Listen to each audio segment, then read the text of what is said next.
Hi, everybody. My name is Svetlana. I'm so excited to be here with you today and to have a hopefully very interesting and useful conversation with Don. So I think we're going to just jump right in. So I really thought about what are three things that if I would have known or had when I was in college, starting off my career path and really entering life in a new way, what would have helped me back then? And that's what I want to share with you today. So, number one, the most important thing that I believe you can do for yourself in order to A, set yourself up for success, whatever that means for you, and B, to actually be content, which I'm hoping is a part of how you define success, is getting really crystal clear on your values. And when I say values, I mean the things in life that really drive you and that bring you joy. Um, for somebody, that might be family. They really truly get joy from spending time with their family, with by connecting with their family. For someone else, it could be music. It could be I love creativity and expressing myself. And so, the way to get clear on your values, just as a short little tip, is ask yourself, write down the question on a piece of paper. Let's go a little old school. Take a pen and a piece of paper. It builds neural pathways in your brain when you write things down. And you say, what do I love? Or another good question is, what do I care about? And just make a list. See what comes. It's a brainstorm. Don't worry about the right answer. But start getting clear on what you love and what you want and what values that is attached to. Because when you get clear on that, your value as the daughter of immigrants, Russian immigrants, I felt a lot of pressure, as I'm sure some of you do, whatever your situation might be. Our families often are very well intentioned. They truly want us to do certain things in the world that they believe are successful. But the truth is, at the end of the day, if you do not find what truly makes you successful and happy, you won't be fulfilled. And, success without fulfillment is the ultimate failure, says one of my dear mentors, Tony Robbins. He's a very well known life coach. And so, yes, so really just remember to come back to values. And that leads to my next point, number two thing that I find I wish I had started even earlier was get a coach, get a mentor. It doesn't have to look like any particular type of person. But the reason that, I do what I do is because my whole job is to help tap into, uncover, and then ignite people's potential. So all these wishes and dreams and thoughts you might be having about the future, uh, there's a way to get there. There always is. I firmly believe that if you can think it and imagine it, you can create it. And yet that can be really confusing sometimes. And so having a mentor or a coach in your life, it's like, imagine you're on a road trip and you're driving along the coast, if you've ever done this, from San Francisco to LA. And you, as yourself, are the driver, and I, as your coach, am the passenger. So I'm along for the ride. I'm holding your hand, maybe in a moment when it gets really stormy and rainy and we're a little freaked out. And then you're still the one driving. But I might say, hey, we might want to make a turn over there. Let's take a detour. So the idea is you're not alone. And I think I've done over a decade now of research into positive psychology and into what makes people happy and what really drives us. And for a lot of people, most humans, we're social beings. Community, a sense of connection is really important. And I think it can really be lacking nowadays. for many reasons. So having a coach, having a mentor, having someone you can talk to and who can listen to you and who can guide you and help you tap into your own potential is incredibly powerful. I learned about life coaching when I was 21. I was actually right out of college, and I I thought it was the coolest thing. I was like, you can be a life coach, like you could help people live a better life. And for the last 13 years, I've had a journey where I've worked in the corporate world. I was able to have incredible experiences at companies like Google and Apple and Robert Half and Admiral, Lululemon. I mean, I've had this amazing opportunity to be a business person, but also I found a way to be an artist in the corporate world. My last position was head of storytelling. So I was taking photos, making videos, writing content. And because really in my core, I started out as a photographer, as an artist, and I always wanted to blend my left brain and right brain. A lot of people I meet are often looking at how they can blend different parts of themselves, how they could be creative and analytical, for example. And the truth is, we all have that capacity. And when you work with a coach, you get clear on what those are and you take action. And as important as it is to think and have thoughts and dreams, without the action, it's not going to manifest. So that's number two. And number two definitely connects to number three, which is have your entourage or crew or people, however you want to name it.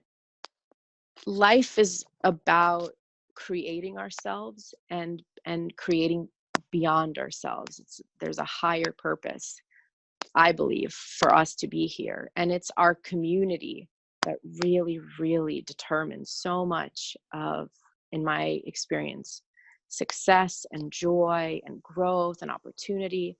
And I think a lot of us are often surrounded by not the best people for us, meaning they're people who, when we share our dreams with them, they usually give us limitations, or they say, oh, whoa, that's crazy, or that's too hard, or that's too much. But then there are other people who are sort of like the yes people, the natural motivators, the supporters, the ones that are always like, whoa, that is a crazy idea, but yeah, let's do it. And how can I help you? So build your crew, and that could be your friends, your professional colleagues, your family. I think a lot of life is about figuring out who to share what with.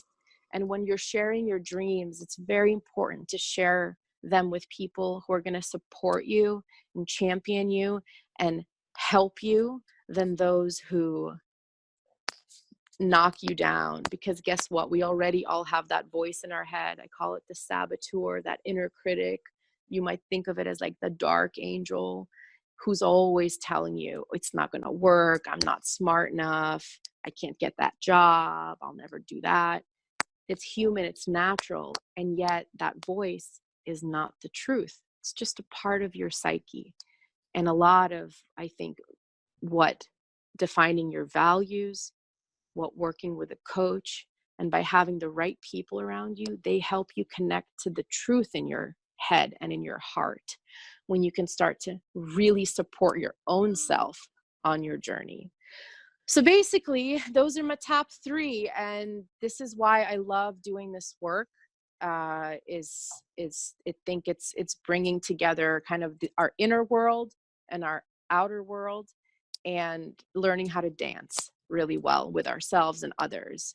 So Don, on that note, anything that came up for you there that you feel could use a little more, I don't know, clarification, or maybe there's another question that appeared?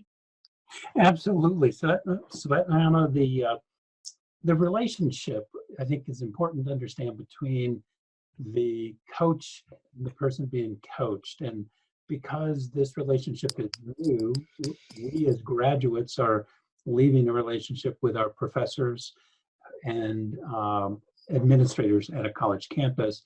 Now we're finding ourselves in a relationship with a coach. And I'm wondering what we can do to maximize a relationship with the coach, because it is generally an economic relationship. How do we get the most out of that relationship? It's a great question. So, first, let me just address the difference between having a coach and having like a professor, as you mentioned in your life. So, I mentioned this a little bit, but as a coach, my job would be to bring out your best, highest potential, whatever that is, and also get really clear on what's really, really, really important to you, truly. And my job is not to get you to like me so that you think I'm nice and always say great things. It's about me being able to tell you what I see as the truth and reflect back what you're actually saying and doing in a way that will inspire and guide you to really make your own choices, take your own actions. Think of some of the most incredible coaches that you probably know about, like in the NFL or wherever, whatever sports, if you're into football or soccer or basketball. When you think of a coach, they don't play the game for their players, but they bring out the best in their players. And so, A, just to understand what that looks like. And B, yeah, I mean, coaching is an investment, I always say, of three things.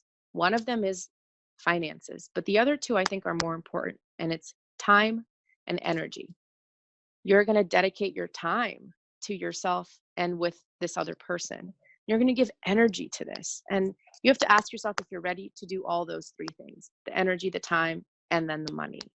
And I think the best way to get the most out of a relationship with a coach is that you design a very, very specific alliance. What that means is my first ever session with somebody is always 2 hours long, maybe a little bit less or a little bit more when it makes sense. But the point is, typical sessions are a half an hour. But this first one is a deep dive. It's an opportunity for me to really get to know you. Whenever possible, I do them in person. If not, then we do them virtually, just like this. And that's when I learn about your story. That's when I connect and really discover who my client is. And that's where we also design what success looks like. So I will always ask you the question: if 6 months from now you said to me, "Oh my goodness, Svetlana, the best thing that ever happened to me was I watched that video and I reached out to you and we worked together," this would have happened. And we design what success looks like. For somebody, it could look like, I want to raise $1 million for my company. Or for somebody, it could be, I want to travel through Southeast Asia with my best friend. Or for somebody, it could be, I want to land that job at that really cool company that is just like totally fighting world hunger. So whatever your success looks like, we figure that out, both on the being and the doing, meaning who you're going to be waking up as. I want to wake up and feel happy and inspired versus, ugh, right? And then the doing, which is, what am I going to have done 6 months from now? So what's really cool about it is that once we've done that, we know what we're working towards. And very often, what success actually ends up looking like isn't even what people design, because life is dynamic and the only thing constant is change. But it's really, really, really helpful to do this exercise because it sets the structure. And I, the free spirited artist that I am, have become very, very fascinated with structure and data and doing things systematically because it works and it's effective. So that's another thing actually that I think coaching brings, and how to get most out of it is really set up your accountability. Really figure out how you love to be held accountable so that when you commit to goals and your coach is helping you achieve them, you don't feel like you're doing homework that you're going to get in trouble if you don't do it. You actually feel stoked to do the work. And it's possible to do that. So, does that answer the question? That's very helpful. I think that lays out almost a step-by-step of what I should be doing on my end, because this is my gig. You're there as my seer and a guider who can help me get to where I want to go. And that kind of leads to your first point in terms of getting me to know my values. I would imagine in that first deep dive meeting, you're really starting to gain an understanding of what I want out of life and what I value. Like, Mm, absolutely. In fact, often I do a values coaching exercise. And again, I mentioned a little bit of it. This is something you can do on your own. The really beautiful part of doing it with another is just think about a time that you are with maybe your friends or maybe colleagues, and you're just sort of, you share an idea and then they're like, oh yeah, and they build on it. It's like if you've ever read about or practiced improv. The main rule of improv is yes and, is you say yes and then you add something to it. And a lot of what coaching is about is just that. It's, I'm able to hear what you're saying and add what I'm hearing and what I'm seeing for you. And I've always personally had, been this way since I was a little girl. I've always just seen people's potential. Like I'll meet people and right away I can feel almost energetically how big they are. And I love telling people that because it's rare, and we don't often get told how amazing we are. We're often looking at our weaknesses and looking at places to improve. And I'm a big strengths finder fan. I'm a fan of building your strengths. And of course, you acknowledge your areas of opportunity as well, but you don't focus on them as your main thing. And I think a lot of us are driven. I know for me, being again, a Russian immigrant, I was very driven by fear for a very long time. And I thought that that's what motivated me. And then I just learned otherwise. I realized that love and inspiration is a much more effective motivator, not even more fun or better. It's just more effective too. All the research shows it. So this intuition that I had 12 years ago now is backed by a lot of data and experience, which is very exciting to know. In conclusion, the three things we talked about today in terms of what's truly important for you right now in this next stage of your journey, what I wish I had known is A, get clear on your values, what's really important to you, what you love, and start acting based on them as a foundation. B, get a coach.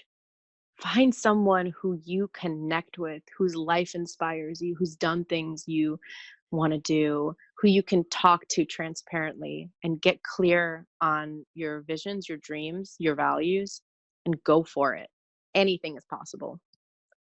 And C, get your crew and your entourage. Surround yourself with a community of people who support you, who say yes and who offer to help along the way. And as far as the next step here, if this resonates with you and you'd like to have a conversation about your own specific life and situation, I will be more than happy to do so. I'm really excited to be collaborating more with universities and young people kind of right out of college. So reach out. There's going to be links available. Feel free to book a complimentary call. And yeah, I hope this was really useful, and thank you so much for listening.